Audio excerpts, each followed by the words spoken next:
Hello, how are you? I'm finally feeling all of this again. The mask mandate where I'm staying is done, and it is such a beautiful thing. Most of the stores you can go into now, and you don't have to wear a mask.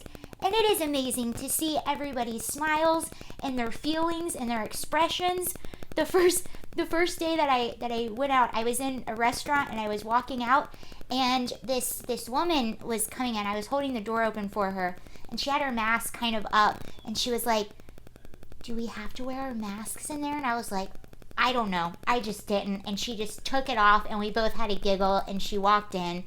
It just feels so nice, and I'm so happy about that. But not everyone is on the same boat. My state of California isn't lifting it until June 15th, I believe, because we are all about science. And I am just waiting for Gavin Newsom to now say that we have to keep our masks on because of climate change. We also have gas now, so that's good. It's just very expensive. I believe it's around $3 here, and this same exact time last year, I believe it was under $2, so that's a big difference. And before I get into what this video is, I'm going to tell you about a group of conservatives that are fighting back against wokeness, against corporate wokeness, and calling out the hypocrisy in what I think of as a very genius way, a very cool tactic. And so we'll get into all that and how people are fighting back. But let's just take a moment to appreciate this gas station. Check this out. This was when everyone last week was out of gas and we didn't really know what was happening. I absolutely love what they did. I believe this gas station is in Nashville. It is so funny. And I also want to take a moment to say just how much I appreciate all of you and sort of this weird community that we've made. And not just you all, like every sort of conservative, Republican, or libertarian, or Democrat, just anyone in general that is fighting back and speaking out against our country just going down the crapper. I love it, and we are the counterculture. We are the resistance. We are the punk rockers, if you will, raging against whatever you want to call it, and I think that's rad. And I like you guys. You guys are cool. And I feel like every time I meet someone like you or that just has the courage to speak out and to say what they believe in, it's almost like whether it's in person or it's online, you have this just automatic respect and sort of camaraderie with each other because you know what you go through, the names that you get called, the lies that people say about you and your beliefs. So cool.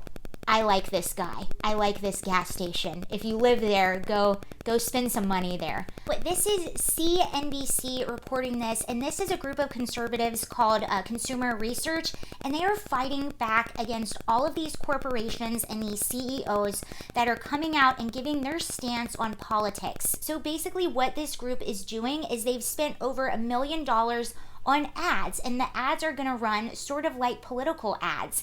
And they are targeting CEOs of certain companies that have come out and taken a divisive stance, whether it's on voting rights or whether it's just on their woke messaging in general. And this is what they're saying. So they say the ads criticize American Airlines CEO Doug Parker for his high pay at a time when layoffs and taxpayer bailouts for the industry. So he made big bucks while simultaneously laying people off in the middle of a pandemic and getting tax bailouts.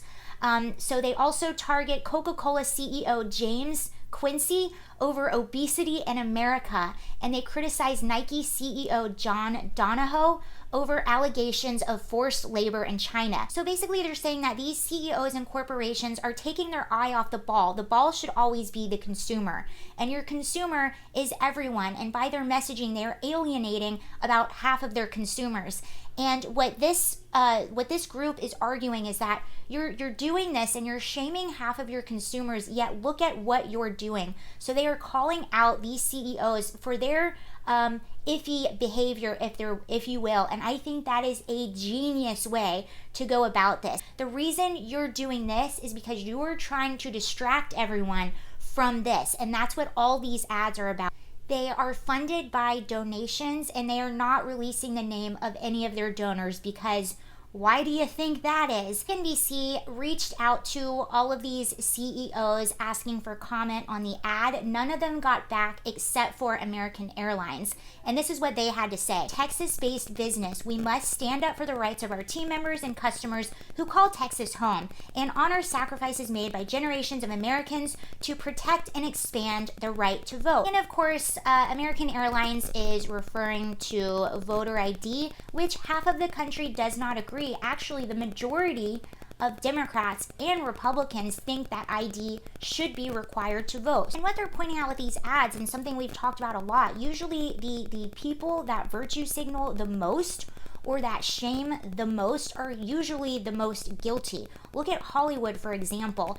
And, you know, every time you have these award shows, the ratings keep going down and down and down to the point where they're just absolutely abysmal. And now they're not even having the Golden Globes because most people do not want to see that. They want their entertainment to be entertainment. They don't want to be lectured when they're watching the Golden Globes. All of it is just self-congratulatory, fake pandering. You know, if the Golden Globes really wanted to do something about diversity, if the Academy of Motion Pictures, Arts and Sciences really wanted to do something great, why don't they build an acting school in South LA? Have the means to take expensive acting classes, to get expensive headshots, to do all of those things that you are required to invest in order to have an acting career.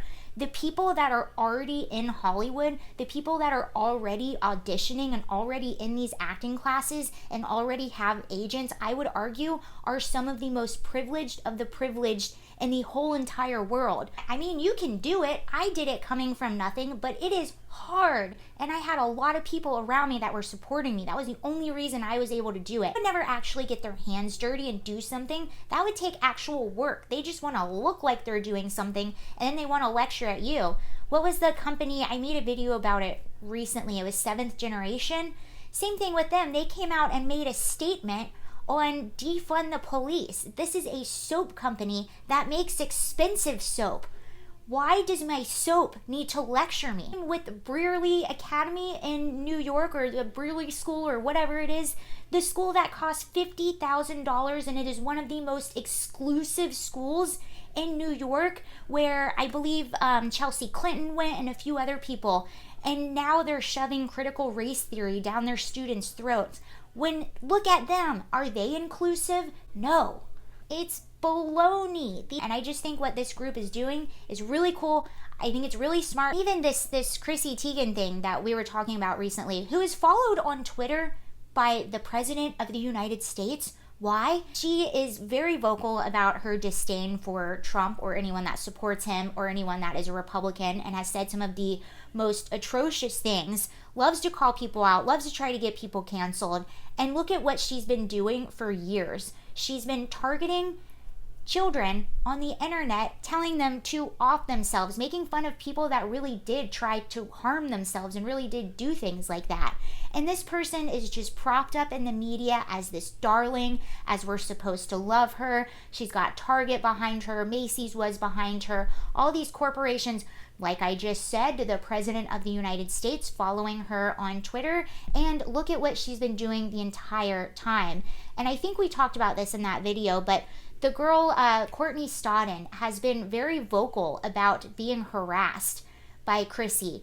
And she made a video. I saw a video about her talking about this publicly that was made a few years ago. So this was never a secret. This is something that has been known for a while, and this person was still getting brands behind her, still getting corporations behind her, followed by the president, and they just let her get away with it. I will say though, Candace calling this out, Macy's dropped her, Target, I believe, dropped her. I don't know. I'm hearing that Target actually dropped her before all this happened, but Macy's did.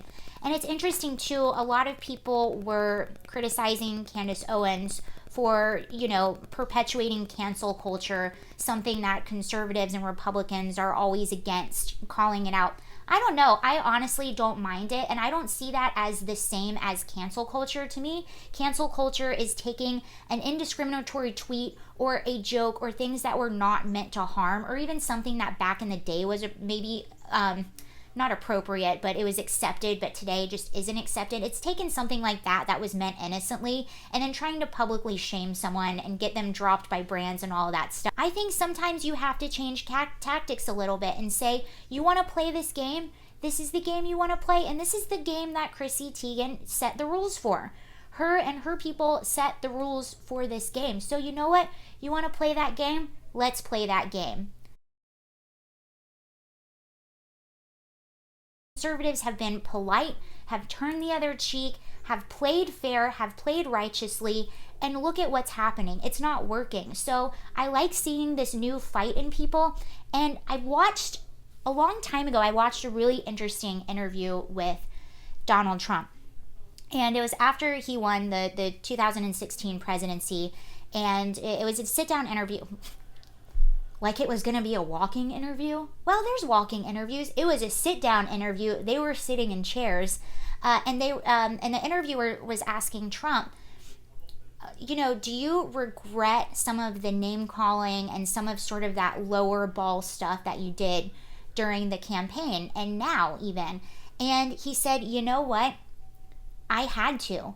He goes, if I didn't do that, they would have never given me media attention and they would have eaten me alive. They already were trying to do that. I never would have gotten the attention to get people to listen to me. They would have just demolished me. And I actually agree with him. Sometimes, like, these are the rules that they create. This is the game that they create. This is what they're doing. He's been lied about more than I think any president or candidate ever, and at least that I know of. I mean, they were going after Trump's son, who is a minor. They were going after Ivanka's baby, like saying some of the most disturbing things about that. Degeneracy is winning, and they will lie about you, they will slander you, and apologizing isn't enough. Nothing is ever enough. So I'm really like what this group of conservatives is doing, and I'm not mad at Candace. I'm just not.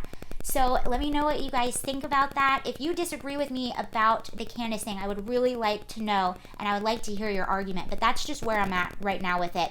Anyway, I hope you guys have a wonderful, wonderful night, and I'll see you later. Bye.